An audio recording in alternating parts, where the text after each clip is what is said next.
অনেক অনেক ধন্যবাদ ভাইয়া, এত সুন্দর একটা জুস বানিয়ে দেওয়ার জন্য। ওকে বড় ভাই, ধন্যবাদ আপনাকে। মাশাআল্লাহ, আমাদের দেশি ভাই বানাইতেছে মিক্সার জুস। এখন দিচ্ছে আভোকাডো।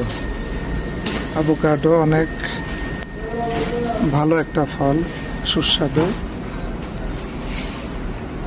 এটা দোকান থেকে কিনে হয় না এই সিস্টেমের দরে। আমরা তো ভালো সিস্টেম শিখে নিলাম আপনার তো।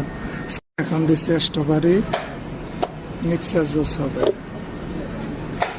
জুসে দেওয়া হলো চিনি, দুধ,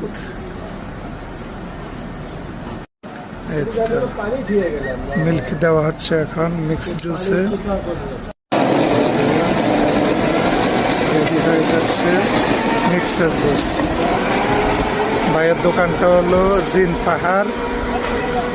এখানে পর্যটন এলাকায় ঢুকতেই দারুণ মজাদার একটা জুস হবে ইনশাআল্লাহ। অনেক অনেক ধন্যবাদ ভাইয়া, এত সুন্দর একটা জুস বানিয়ে দেওয়ার জন্য। ওকে বড় ভাই, ধন্যবাদ আপনাকে।